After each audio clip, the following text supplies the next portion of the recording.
하나님 말씀 보겠습니다. 하나님 말씀 신명기 30장 1절에서 20절 말씀입니다.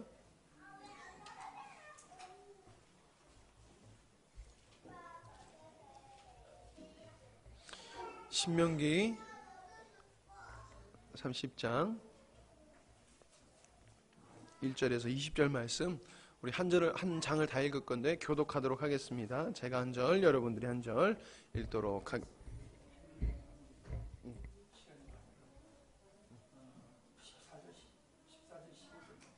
14절, 15절만 읽도록 하겠습니다. 우리 같이 한 목소리로 읽도록 하겠습니다. 시작. 오직 그 말씀이 내게 매우 가까워서 내 입에 있으며 내 마음에 있은즉 내가 이를 행할 수 있느니라. 보라, 내가 오늘 생명과 복과 사망과 화를 내 앞에 두었나니. 아멘. 같이 읽겠습니다. 곧 내가 오늘 내게 명령하여 내 하나님 여호와를 사랑하고 그 모든 길로 행하며 그의 명령과 규례와 법도를 지키라 하는 것이라. 그리하면 내가 생존하며 번성할 것이요 또 내 하나님 여호와께서 내게 가서 차지할 땅에서 내게 복을 주실 것임이니라. 아멘. 오늘은 복이 되는 바른 선택이다, 이런 제목을 가지고 말씀을 나눠보려고 합니다. 복이 되는 바른 선택. 모든 사람은 다 자기가 행복하기를 원합니다. 또 나름대로 행복하다, 그렇게 믿고 또 살아가는 분들이 있습니다. 그런데 정말로 내가 행복하다라고 하는 그 행복이 진정한 행복일까 하는 것이죠. 나는 행복한데 우리 가족들이 행복하지 아니하면은 그 행복은 참된 행복이 아니겠지요. 나는 행복하다고 하는데 하나님은 우리를 보시고 행복하지 못하다고 하시면은 그 행복 또한 문제가 될 것입니다. 우리가 행복하게 느끼는 그 요인이 세상적인 것이고 가변적인 것을 가지고 우리가 행복하다라고 느낀다라고 하면 그건 착각에 지나지 아니할 것입니다. 제가 밴드에 올렸는데 우리 박경원 목사님이 우리 목사님들 카톡에 올린 글인데 은혜가 돼서 우리 교회 밴드에도 제가 올렸댔습니다. 한번 이제 보지 못하신 분을 위해서 제가 한번 읽어드리겠습니다. 이 병상의 노인이 쓴 글인데 글을 보니까는 이분은 신앙을 가진 분은 같지는 않아요. 근데 그분이 인생을 살면서 이렇게 느낀 글들이 참 제 마음에 다가와서 오늘 말씀과 좀 연관이 있어서 제가 읽어보겠습니다.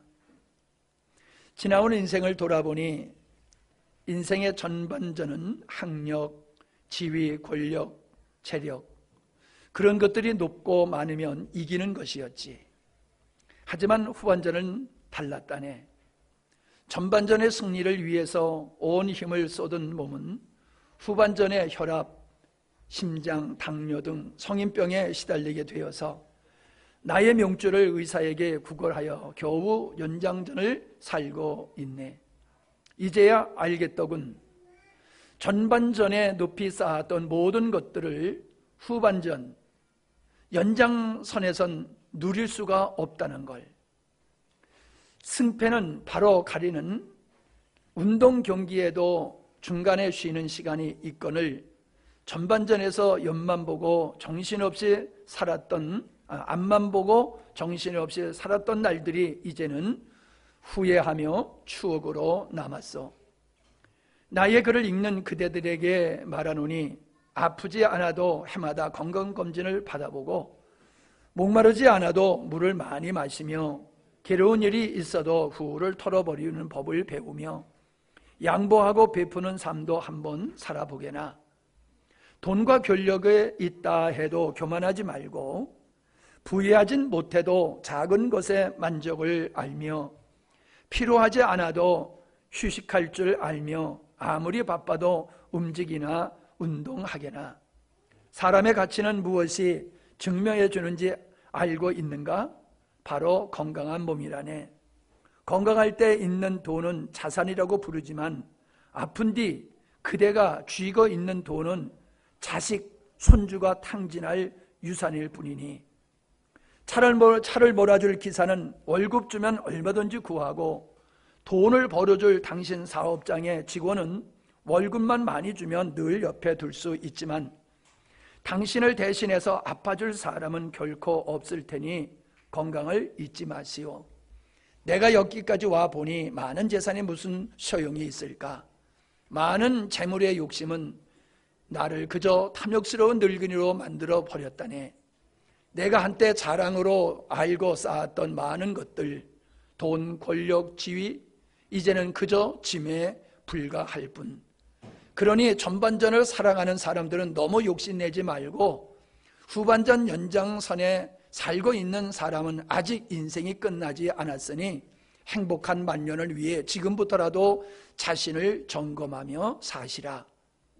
전반전에는 빛나는 승리를 거두었던 나는 후반전 연장전은 병마를 이기지 못하고 병원 특실에 누워있는데 아무리 시설이 좋은 특실이라도 허름한 농촌의 경로당보다 못하라는 것을 알려드립니다. 아마 꽤 잘 살았던 노인이 이제 늙어서 병실에 있으면서 느꼈던 고백을 글로 남긴 것 같습니다. 뭔가 후회스러움이 있지 않습니까? 그는 항상 옳다라고 하는 것을 선택하며 살아왔지만은 그가 진리라고 믿었던 것들이 이제 늙어 병상에서 돌아보니까는 다 허무한 것이더라라고 하는 것을 느끼고 쓴 글인 줄 압니다. 많은 사람이 나는 행복해라고 살아가고 그런 마음을 가지고 사는 것 같지 않아요. 우리들은 믿음을 가졌기 때문에 대부분의 사람이 고난을 겪어도 그걸 이기면서 감사함으로 살지만은 왜 이렇게 많은 사람이 놀러 다니는 걸 좋아하고 또 노래방에 가서 노래를 하고 춤추고 왜 술을 마시고 왜 그럴까를 생각해 보면 그들이 지금의 삶의 만족을 느끼지 못하기 때문이다. 그런 것들을 통해서 마음의 위안과 평안을 얻고 행복감을 얻어보려고 하는 게 아닌가, 전 그런 생각을 해봅니다. 어떻든 오늘 불행은 나의 그릇된 선택에 의한, 잘못된 선택에 오판에 의한 것이었다라고 하는 겁니다. 인생은 살아가는 자체가 늘 선택의 연상선에 있다는 것이지요. 오늘 여러분은 이렇게 예배당에 나와서 예배 드리는 걸 선택했습니다. 다른 분들은 어떤 이유에서든지 다른 걸 선택했습니다. 우리가 살아가면서 항상 우리는 어떤 것을 선택해야 되느냐라는 기로에서 늘 서서 살아간다는 겁니다. 그때 우리가 육신의 편안을 위해서 선택할 것이냐, 아니면 우리의 인생과 우리의 마음에 유익된 것을 선택할 것이냐, 우린 그런 차원에서 좀 생각을 해야 된다는 거지요. 그래서 당장 이익을 위해서는 거짓말도 하게 되어지죠. 아이들이 왜 거짓말을 합니까? 사실대로 얘기하면 혼날까 봐. 혼나기 싫어서 거짓말을 하지요. 그러면 거짓말을 하면 그때의 어떤 위기는 모면할 수 있지만은 그 거짓을 선택한 것에 따라서 신용을 잃어버리게 되어진다는 사실입니다. 우리들은 매 순간 우리의 삶이 바른 선택에 의해서 우리의 삶이 발전되어 간다는 거예요. 잘못된 선택은 잘못된 정보에 의해서나 부족한 정보에 의해서나 혹은 우리의 마음속에 삐뚤어진 마음에 의해서 그릇된 선택을 하게 된다는 거지.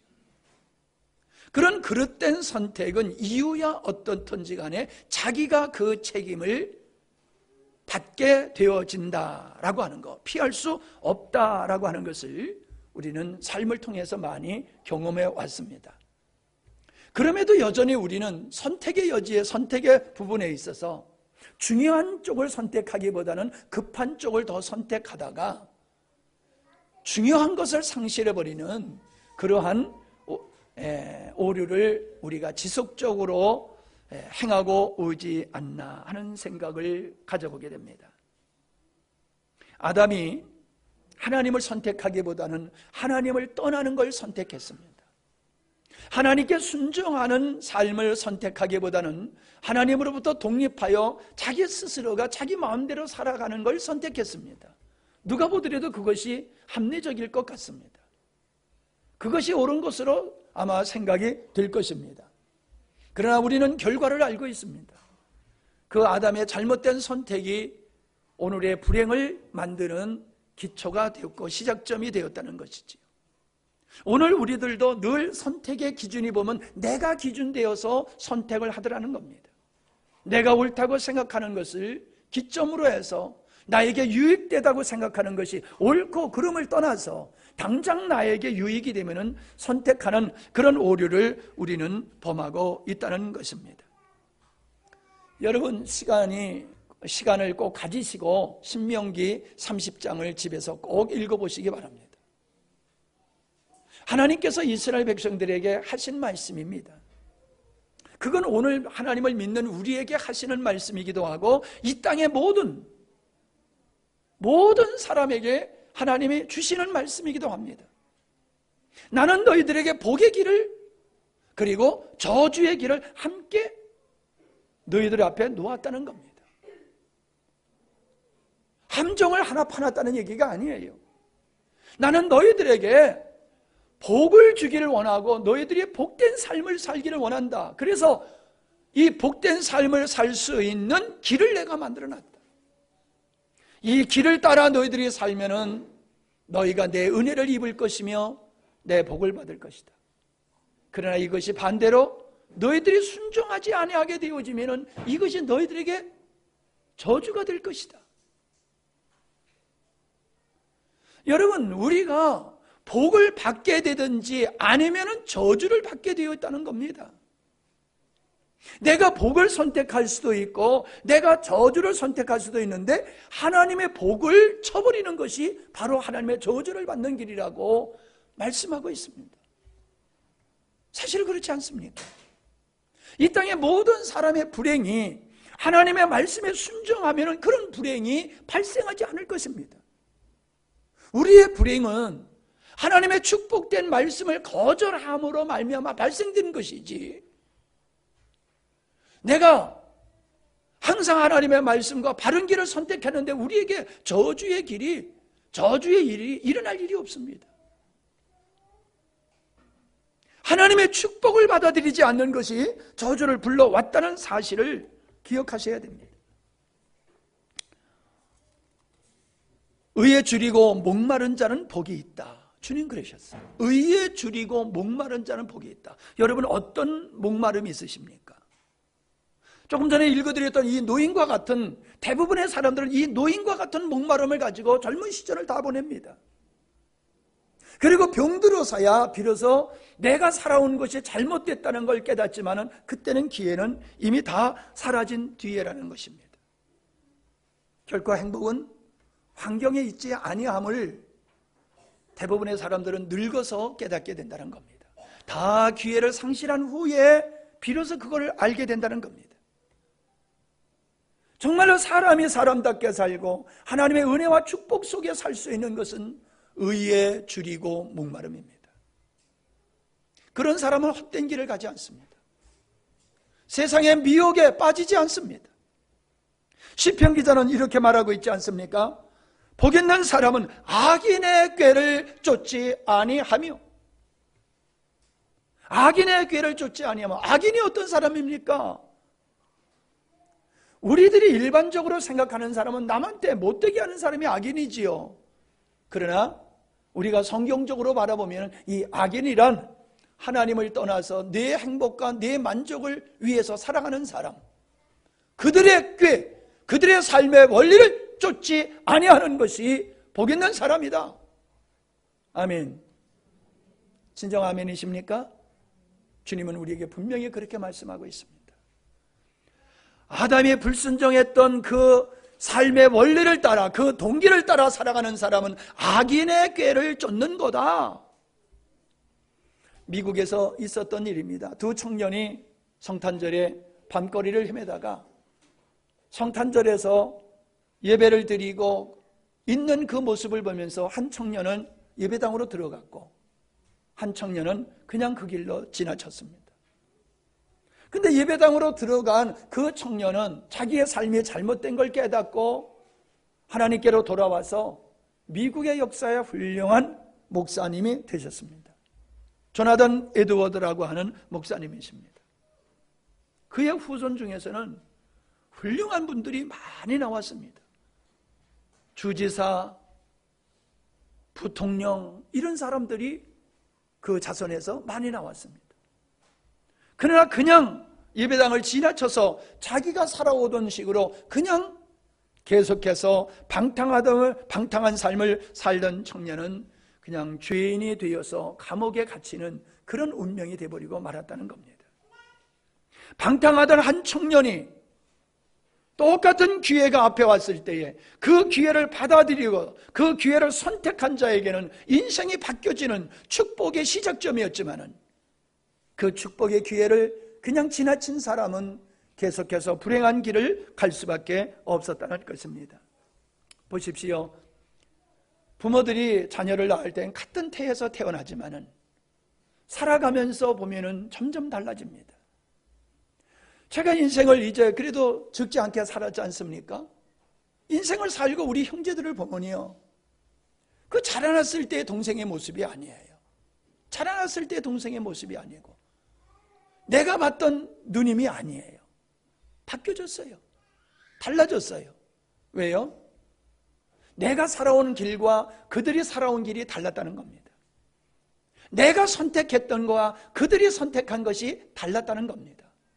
다른 선택에 의해서 같은 형제지만은 인생을 살고 보니까는 모습이 달라졌다는 겁니다.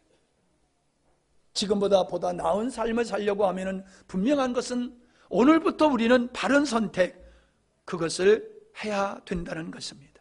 하나님은 우리에게 축복을 어떤 축복을 주시느냐? 따라갑시다. 좋은 기회를 주신다. 예, 그거예요. 하나님은 현찰을 주시지 않는다고 그랬지요. 우리에게 좋은 기회를 주세요. 믿음을 가질 수 있는 기회, 회개할 수 있는 기회, 순종할 수 있는 기회, 하나님 앞에 은혜를 입을 수 있는 기회를 우리에게 주실 때에 우리가 그 기회를 선택하면 복이 되는 것이지만은 그 기회를 우리가 놓쳐버리면, 아니 버려버리면은 축복은 고사하고 우리가 화를 당하는 삶을 살게 되더라라고 하는 겁니다. 여러분이 어떤 것 선택할 때에 항상 좋을 것이라고 기대를 하고 선택을 합니다. 어떤 사람은 요행을 가지고 요행 심리로 복권을 사잖아요. 복권 사서 다 1등 당첨됩니까? 1등 위해서 모든 사람이 다 그걸 사주는 거잖아요. 예? 사람들은 요행을 원해요. 요행. 이 요행은 사단이 주는 도구입니다.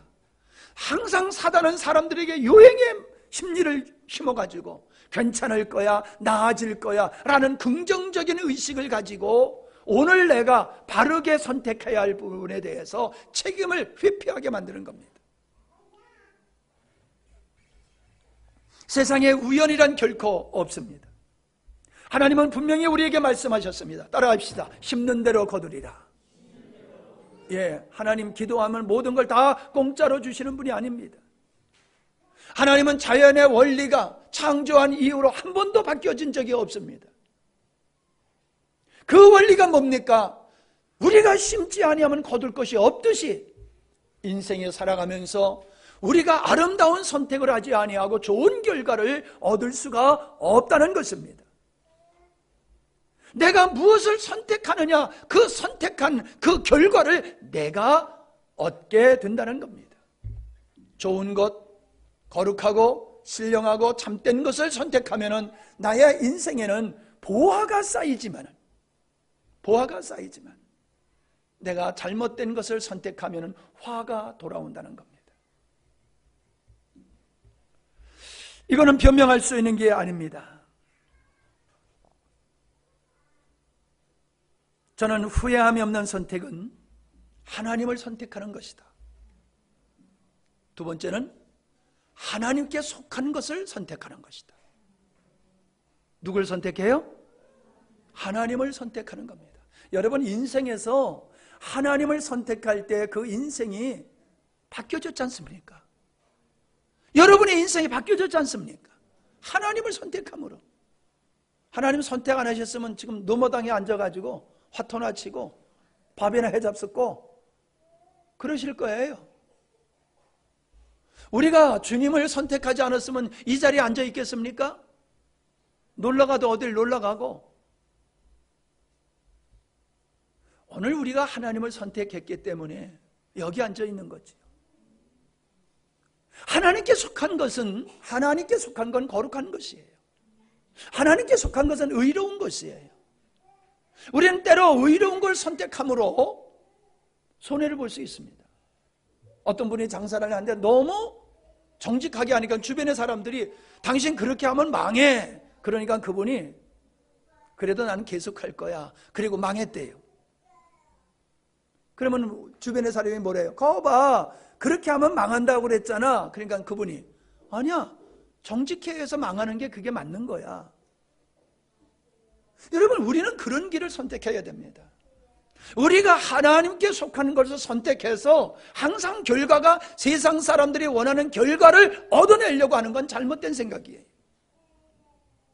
우리가 하나님께 속하는 것을 선택하는 것은 그게 진리이기 때문에 그런 겁니다.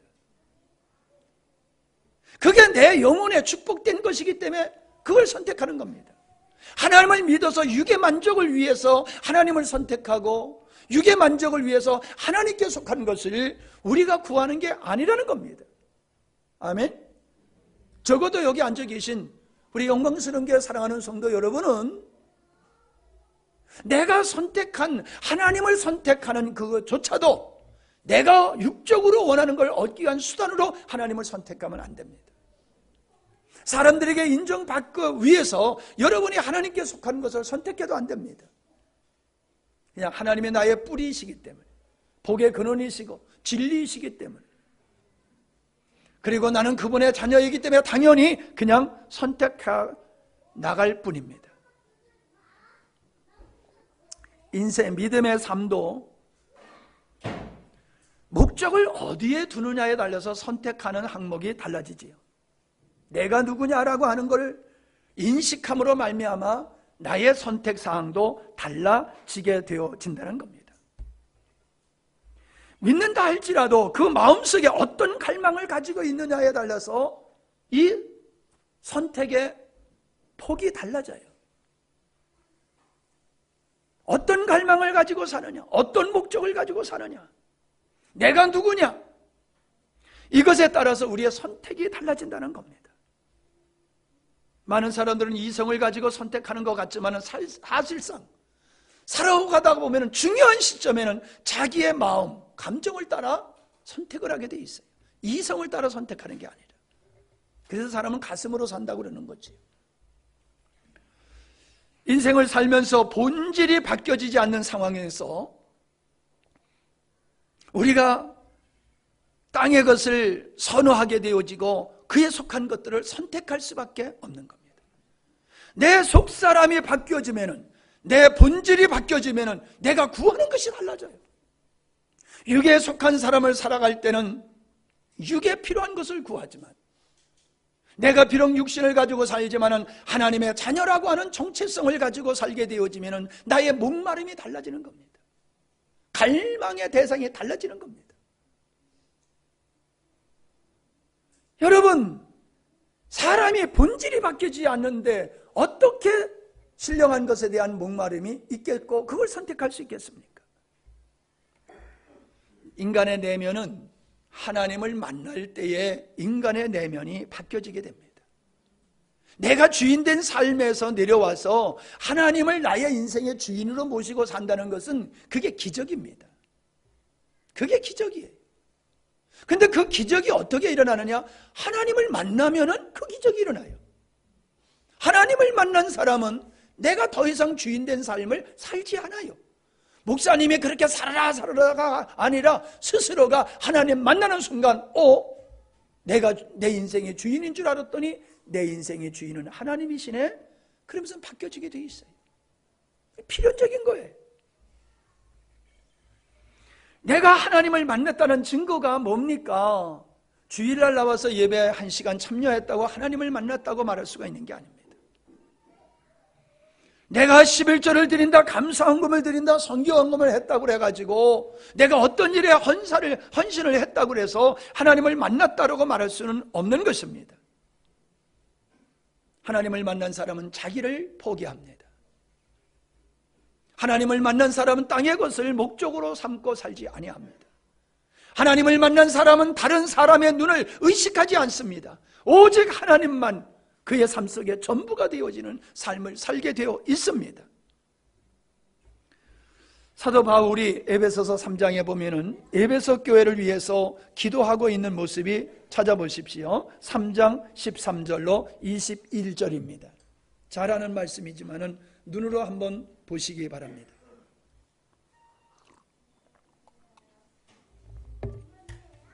에베소서 3장 13절로 21절의 말씀에 보면은 이거를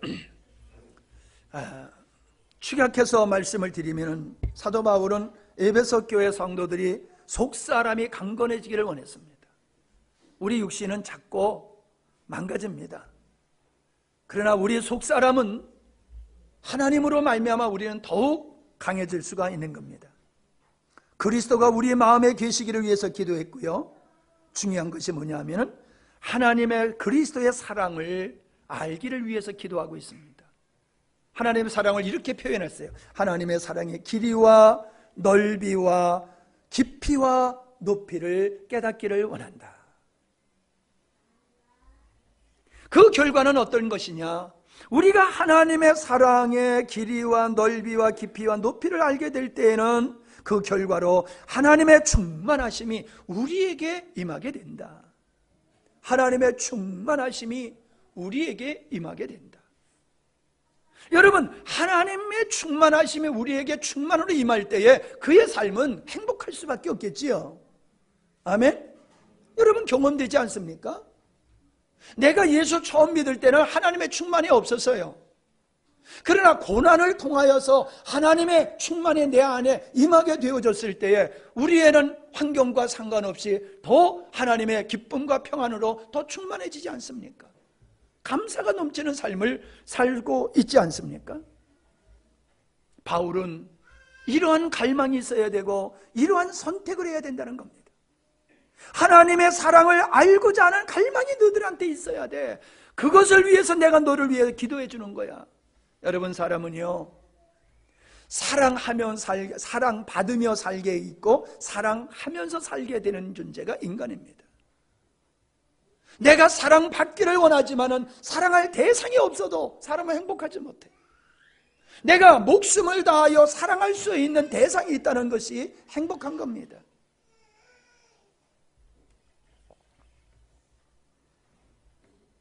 불행하게도 오늘날 많은 사람은 바울의 에베소서 교회를 위해서 기도했던 이러한 것을 갈망하고 이런 것에 목마른 사람이 많지를 않더라라고 하는 것입니다. 바울은 이렇게 말합니다. 우리 가운데서 역사하시는 능력대로 우리의 온갖 구하는 것이나 생각하는 것에 더 넘치도록 능히 하실 그분이 누구라? 하나님이시다. 그 하나님 앞에 너희들이 간구해라.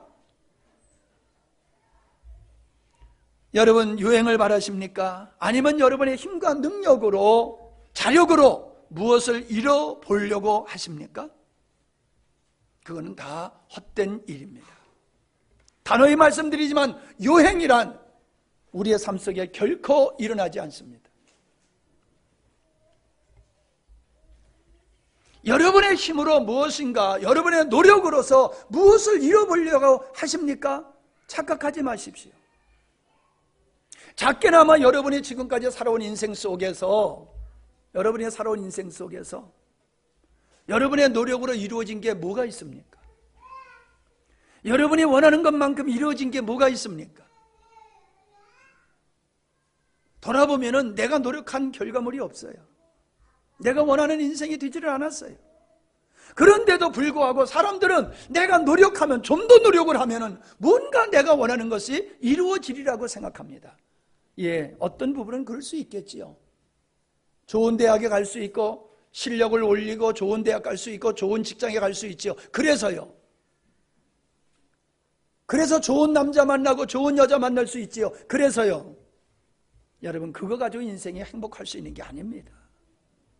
노인의 고백을 여러분 귀담아 들으시기 바랍니다.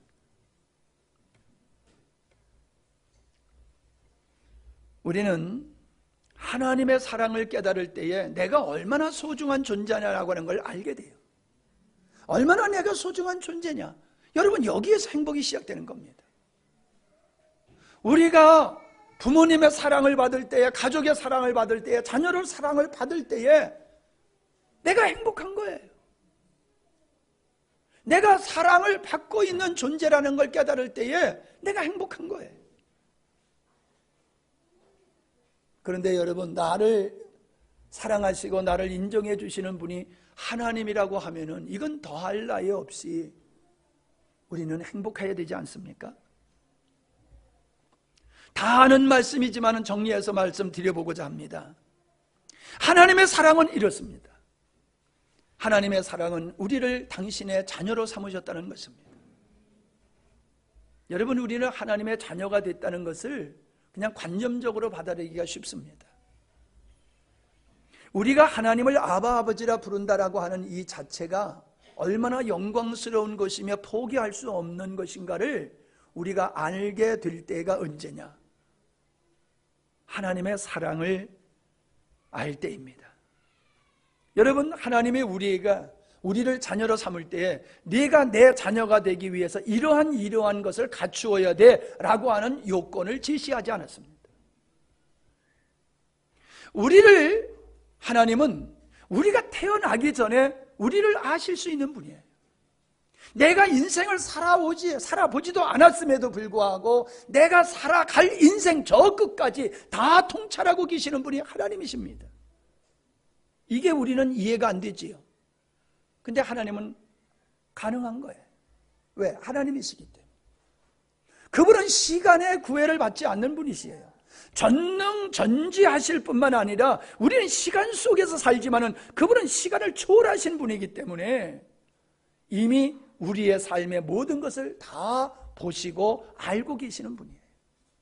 우리는 11에서 11장을 보면은 구약의 위대한 믿음의 사람들의 이름이 기록된 것을 보게 됩니다.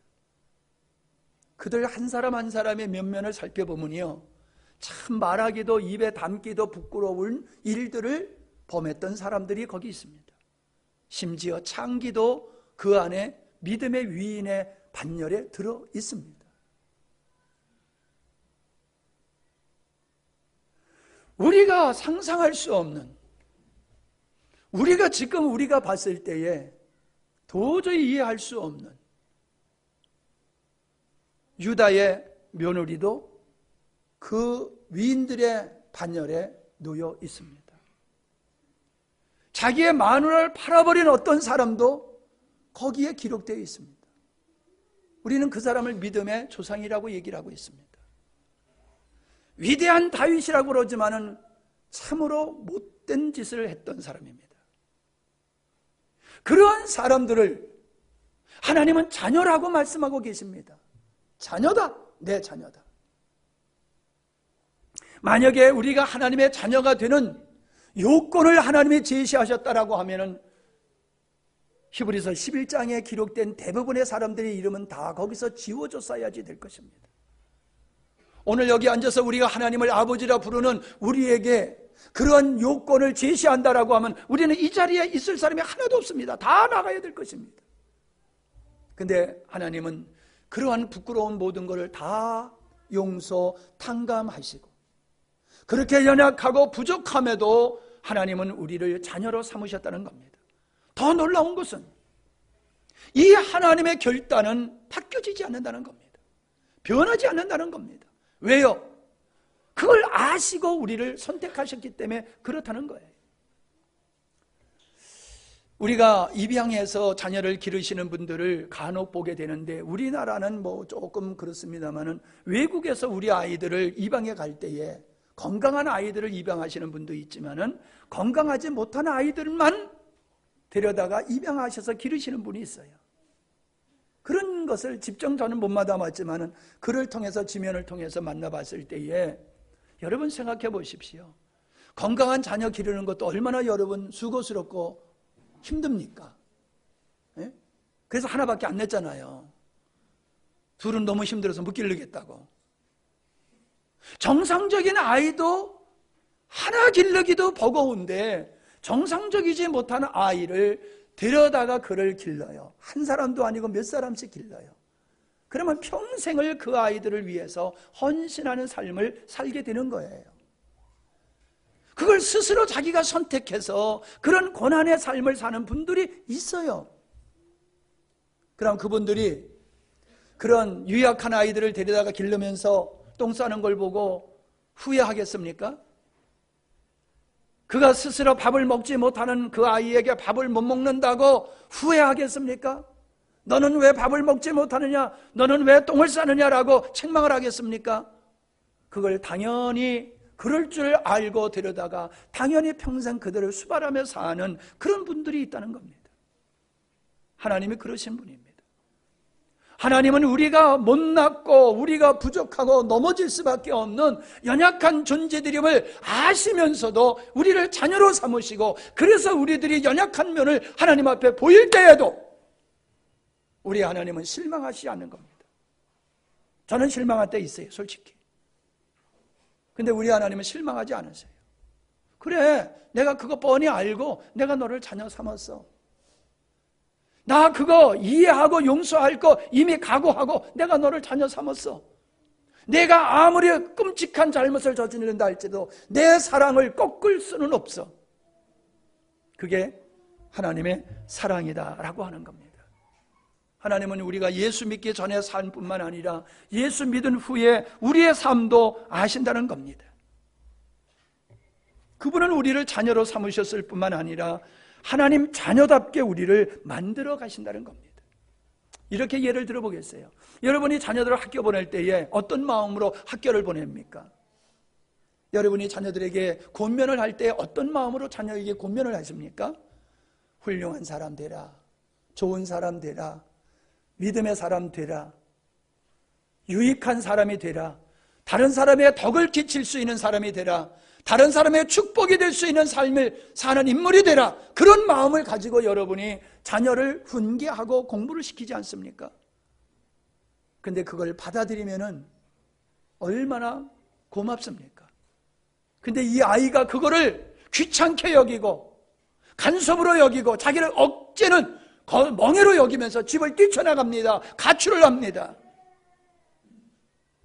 그러면 그 아이는 불행하게 될 수밖에 없지요.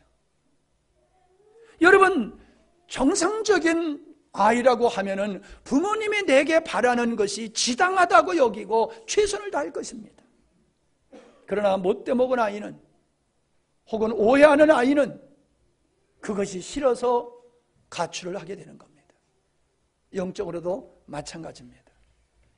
우리 하나님이 나를 자녀로 삼으시고 나를 하나님의 자녀답게 만들어 가시는 것이 때로는 버거울 때가 있습니다. 싫을 때가 있습니다. 모르고 싶습니다. 상관없이 살고 싶을 때가 있습니다. 그냥 내 마음대로 육신이 원하는 대로 살아가고 싶을 때가 왜 없습니까, 우리에게?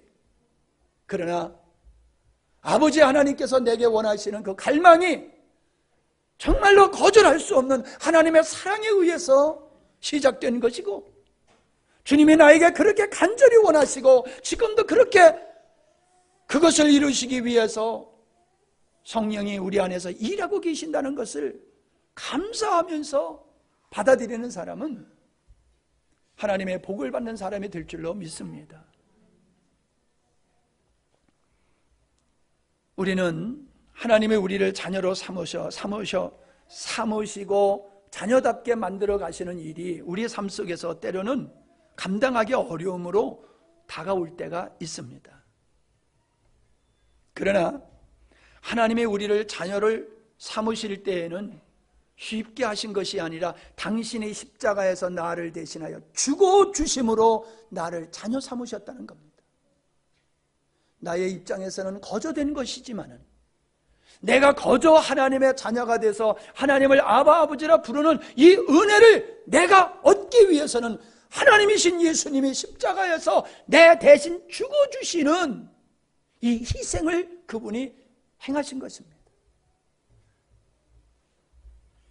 이 나를 자녀로 삼으신 이 사실을 자녀로 삼기 위해서 주님의 지불하신 것을 우리가 알게 되어진다라고 하면은 나를 자녀 삼으셔서 자녀답게 만들어 가시는 그분의 손길을 거절을 어찌 감히 할 수가 있겠습니까? 우리는 하나님의 자녀로서 그분의 DNA를 가졌으므로 내가 하나님을 좋아하고 하나님에 끌리는 것이 맞습니다. 우리는 우리 자녀들에게 우리 마음이 갑니다. 우리 마음이 가요. 애잔하게 우리의 마음이 가요. 그건 우리의 생명이 공유되었기 때문에 그런 것이에요. 우리가 잘 아는 대로 로마서 8장에 바울은 이렇게 고백하고 있지 않습니까? 누가 우리를 그리스도의 사랑에서 끊으리요? 환난이나 곤고나 핍박이나 기근이나 적신이나 위험이나 칼이랴. 기록된 바 우리가 종일 주를 위하여 죽임을 당하게 되며 도살할 양같이 여김을 받았나이다 함과 같으리라. 그러나 이 모든 일에 우리를 사랑하시는 이로 말미암아 우리가 넉넉히 이기르나. 내가 확신하노니 사망이나 생명이나 천사들이나 권세들이나 현재일이나 장래일이나 능력이나 높음이나 기쁨이나 다른 아무 피조물이라도 우리를 우리 주 예수 안에 있는 하나님의 사랑에서 끊을 수 없느니라. 나를 사랑하시는 아버지의 사랑이 변함이 없다는 거예요. 환경이 어떠하든지 내가 주님 앞에서 무슨 짓을 하든지 하나님은 우리를 포기하지 않는다는 거예요. 하나님의 사랑이 우리를 결코 포기하시지 않는다는 거예요. 예. 나의 기쁨과 나의 만족이 아닌 하나님의 기쁨과 하나님의 만족을 위해서 내가 무엇인가를 선택하는 것은 세상 사람들이 어리석은 것이라고 말을 합니다. 그러면 당신들이 올바르다고 생각하며 선택한 결과가 뭐냐는 거예요. 당신이 옳다고 믿어서 선택한 결과가 우리가 선택한 것보다 나아야 되잖아요. 아멘? 우리 선택이 틀렸다라고 하면은, 그리고 당신들의 선택이 맞다라고 하면은 맞은 게 있어야 되잖아요. 나은 게 있어야 되잖아요. 나은 게 뭐가 있습니까? 병상에 놓인 뭐냐 마지막에 후회하는 것밖에 뭐가 더 있냐는 거예요. 비록 젊어서는 우리의 선택이 그릇된 것 같고 어리석은 것 같이 보일지 모르지만은 인생을 다 살고 보면은 야, 내가 바른 선택했다는 게 증명이 되지 않습니까? 제가 어저께 자녀들과 식사를 했습니다. 내일 모레가 내 생일이다 보니까는 미리 모여가지고 어저께 저녁을 같이 먹고 화목한 은혜의 시간을 보냈는데 내가 평생 내 생일을 그렇게 대견할 수가 없더라고요. 여태까지 난 내 생일이 그렇게 고마운 적이 없었어요, 저는. 그래서 누가 생일 축하합니다 해더라도 별로였어요. 내가 뭐 내 생일이 별로 그렇게 축하받을 만한 그런 느낌이 안 들었었거든요. 근데 어저께는요, 정말로 내 생일이 얼마나 고마운지 몰랐어요. 내가 말을 하려고 그러다가 눈물이 나서 내가 말을 못했는데 오늘 이 시간에 내가 자녀들한테 하고 싶었던 말을 하는 겁니다. 내가 태어나지 않았다라고 하면은, 내가 이 세상에 태어나지 않았다라고 하면 이 귀한 자녀들이 이 땅에 태어날 수 있었을까? 내가 태어남으로 내 사랑하는 자녀들, 손주들이 생기고, 내가 가슴으로는 딸도 있고 사위들도 있고, 이 내 앞에 있는 이 모두가 내가 태어났기 때문에 이들이, 이 귀한 자녀들이 내 앞에 있구나. 그 생각을 하니까요, 내 생일이 그렇게 감사할 수가 없더라고요. 내가 태어났기 때문에. 감동이 별로 안 오시는 것 같은데, 저는 얼마나 감동이 되는지 눈물이 나가지고 말을 하려다가 다 못했어요. 예. 제가 태어났기 때문에 여러분도 이렇게 만날 수가 있는 거 아닙니까? 제가 태어났기 때문에 저를 통하여 여러분이 십자가의 복음이라는 걸 여러분 들은 게 아닙니까? 여러분의 지금 이 감사와 기쁨과 행복이 저를 만남이 이유가 되는 것도 있지 않습니까? 그러니 제 생일이 얼마나 축하받을 일이고 감사한 일이냐. 정말로 저는 어저께 가슴으로 하나님 저에게 생일을 주신 거 감사합니다라고요. 마음속 깊이 제가 하나님 앞에 감사했어요.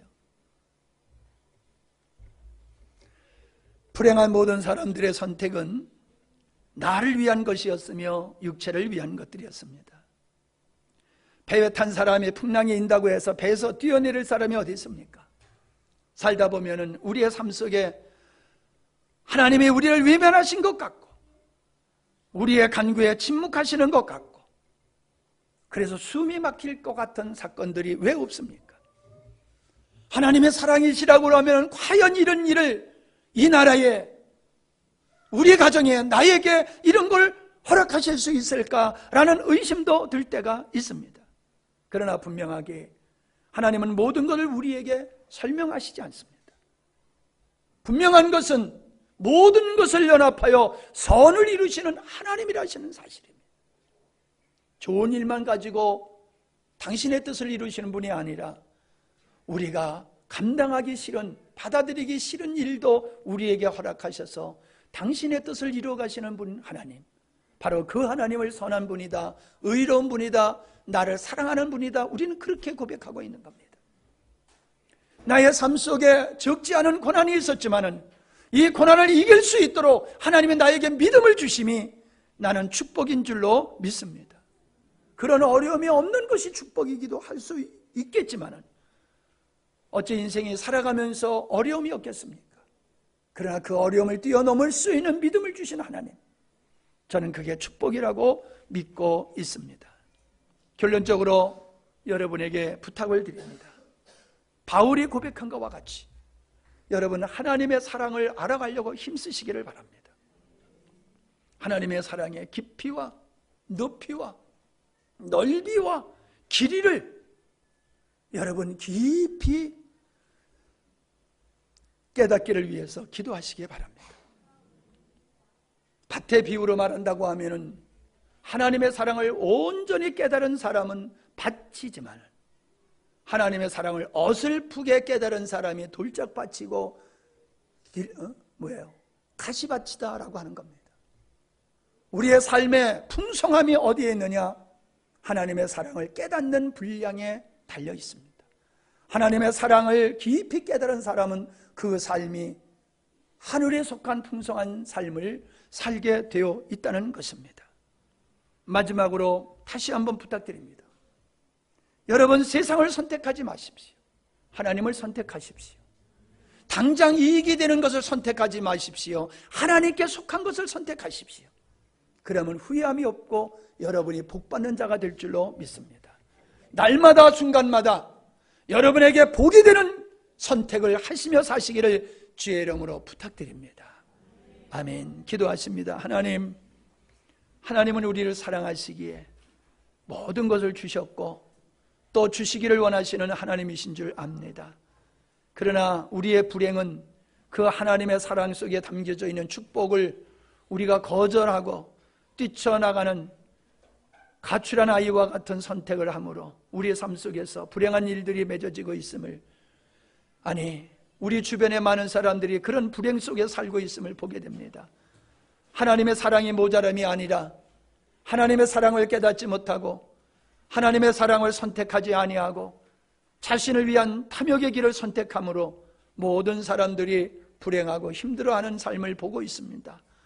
오늘 이 자리에 함께 예배드리는 우리 모든 성도들, 하나님을 선택하게 하시고 하나님께 속한 것을 선택하게 하시고 썩지 아니하는 영원한 것을 선택하는 지혜로운 자들이 되게 하시고 신령한 자들이 되게 하여 주시옵소서.